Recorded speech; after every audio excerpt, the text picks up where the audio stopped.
I'm going to show you the method that I've found works best for me for getting a motorbike up and down on paddock stands, and it's quite a straightforward job if you've got an assistant, but doing it on your own it can be a little bit tricky. So I'll show you the method that I've found.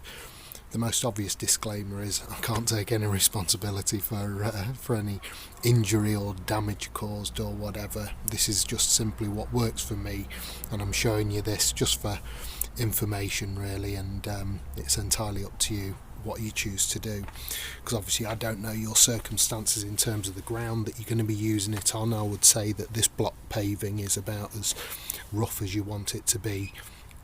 I certainly wouldn't try and lift a bike on obviously soft ground like grass or even gravel. Anything loose like that, I wouldn't even attempt it.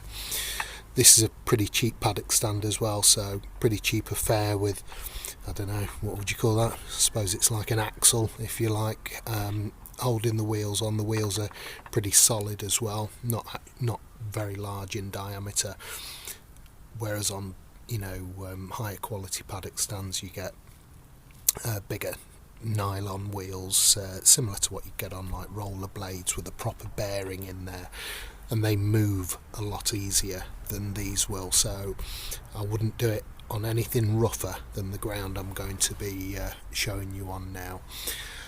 And yeah, so we'll crack on, and I'll show you what works for me. So I'm going to get the front one in position, roughly in position, but it's slightly pivoted up.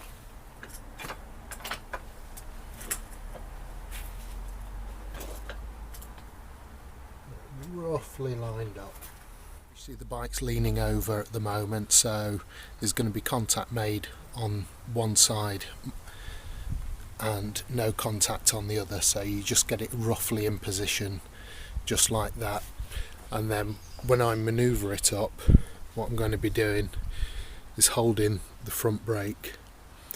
And the reason I'm going to be doing that is as you apply downward pressure on this, if your garage floor looks like Jay Leno's garage floor, then great. These wheels will just slide along and the bike will just lift straight up. Because I've got block paving and there's a chance that the wheels will catch in little grooves there, there's a chance then that the paddock stand will actually stop and the bike will start to roll. So that's why you have the front brake on, to avoid the bike rolling forwards. Because of course if the bike rolls forwards, your kickstand will flick up, and then suddenly you've got a big problem with a 200 kilogram bike wanting to fall over. So front brake on, and also not pulling the bike back, but just steadying the bike back towards you as you apply pressure on the paddock stand, and I'll show you that now.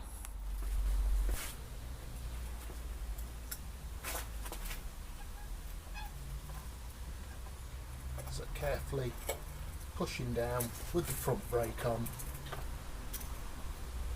allow it to pivot, and then hit the floor, and that's the front wheel off the ground.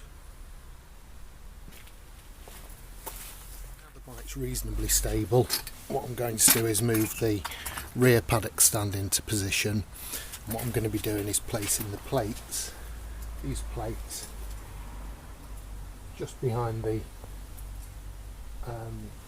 where the rear paddock stand bobbin would screw in, and I'm going to do the same on both sides. So just roughly get it into position and make sure it's the same on the other side.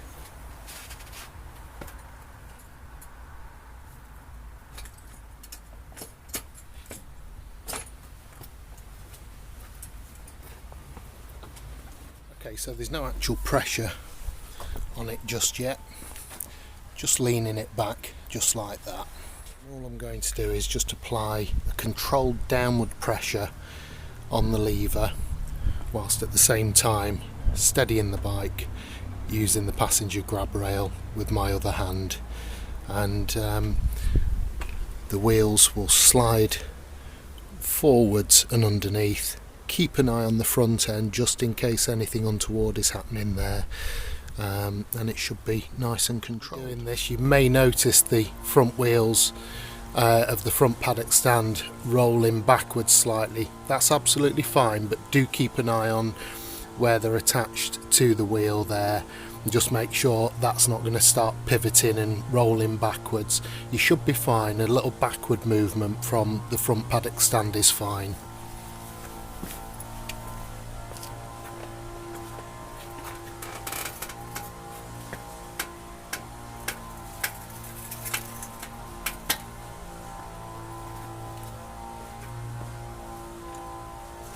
And that's that. The bike is now rock solid. I mean, you don't sit on a bike on a paddock stand anyway, but that bike is now solid. It's not going anywhere. The way that paddock stands work, if you see the down, because it's slightly angled backwards there, the downward pressure is going that way past the pivot point, so it can't come off just from downward pressure that way. And exactly the same again at the front. The downward pressure is past the 12 o'clock position, so that will keep the paddock stand in the downwards position there. And there we go, a nicely secured bike ready to work on, and safely done doing it on your own. And all I'll do now is show you how to take the bike off the paddock stand as well. The bike off, I'll be lifting the lever that way, once again steadying the bike using the passenger grab rail just here. As it's coming off, once again look for movement on the front paddock stand. Just make sure it's not going to come off, but if you're careful, if you're slow, methodical, that shouldn't happen anyway. But always be prepared for the bike to come towards you. You've got the side stand down, and you just have to be prepared for it. So I'll lift this up now and take the rear wheel off first.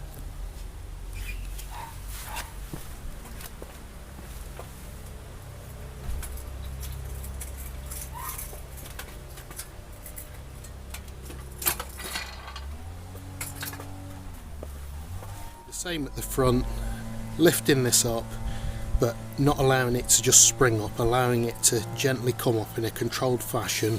Once again pulling the front brake as well, and then once the bike's on the ground, then it won't roll anywhere, and I can gently lean it in a controlled fashion back onto the side stand.